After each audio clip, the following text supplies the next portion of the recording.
Assalamualaikum warahmatullahi wabarakatuh. Perkenalkan, nama saya Dini Lovitasari, perwakilan dari kelompok 6.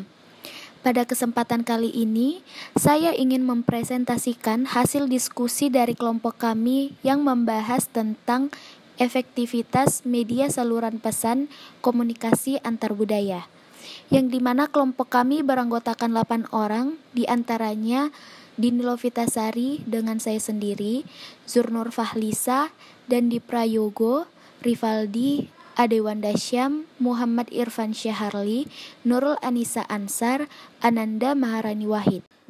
Baik, langsung saja kita masuk ke pembahasan awal, yaitu konsep dasar saluran pesan komunikasi antar budaya.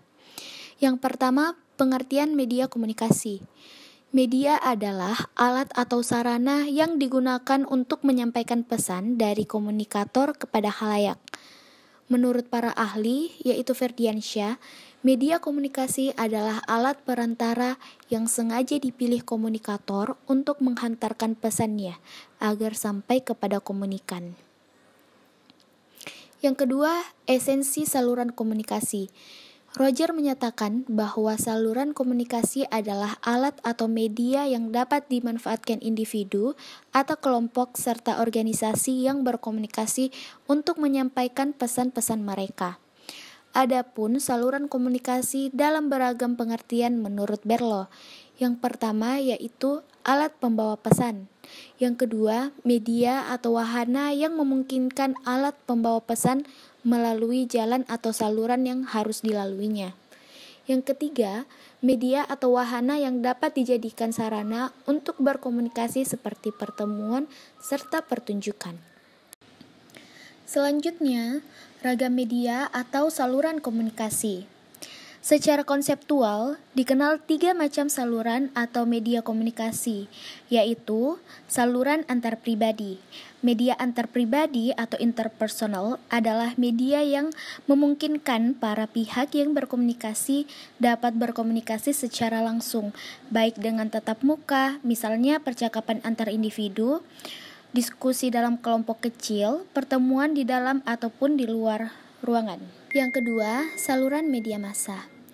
Saluran media massa adalah segala bentuk media massa seperti media cetak, media elektronik, dan multimedia yang dapat digunakan oleh pihak-pihak yang berkomunikasi untuk menyampaikan pesan. Yang ketiga, forum media. Forum media adalah saluran komunikasi berupa sekelompok kecil orang yang dapat saling tatap muka untuk berkomunikasi, seperti mendiskusikan pesan-pesan tertentu yang diterima media massa. Selanjutnya, pilihan penggunaan media. Dalam praktik komunikasi antar budaya, fasilitator harus mampu mengidentifikasi sekaligus memilih saluran atau media yang efektif. Yang kelima, gangguan atau hambatan komunikasi. Dalam komunikasi yang menggunakan media, gangguan terjadi dalam bentuk noise, baik karena mutu peralatan, ketetapan gelombang radio, dan gangguan cuaca dalam komunikasi yang menggunakan saluran antar pribadi. Gangguan yang terjadi sering disebabkan oleh karakteristik pribadi dari pihak-pihak yang berkomunikasi, berupa citra diri, nilai-nilai, kesenjangan sosial ekonomi, kesenjangan umur, jenis kelamin, agama, dan etnis. Di poin selanjutnya yaitu efektivitas media saluran pesan komunikasi antar budaya. Yang pertama, peran dan keterbatasan bahasa. Bahasa adalah sejumlah simbol atau tanda yang disetujui untuk digunakan oleh sekelompok orang untuk menghasilkan suatu arti atau makna. Yang kedua, bahasa merupakan media untuk menyatakan kesadaran dalam konteks sosial budaya.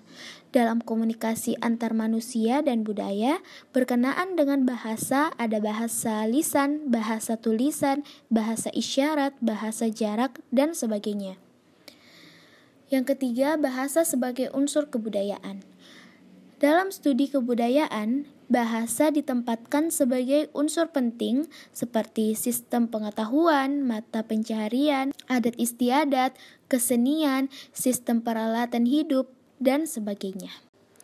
Adapun di poin terakhir, yaitu bahasa verbal dan nonverbal dalam proses komunikasi antar budaya.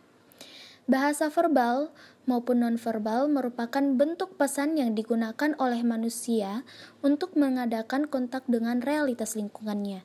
Persamaan antara keduanya adalah menggunakan sistem lambang atau simbol. Sesuatu dihasilkan oleh individu manusia, orang lain juga memberikan arti pada simbol yang dihasilkan tadi. Dengan demikian, terjadi proses saling memberikan arti pada simbol-simbol yang disampaikan antara individu yang berhubungan. Baik, itulah tadi pemaparan materi dari kelompok kami.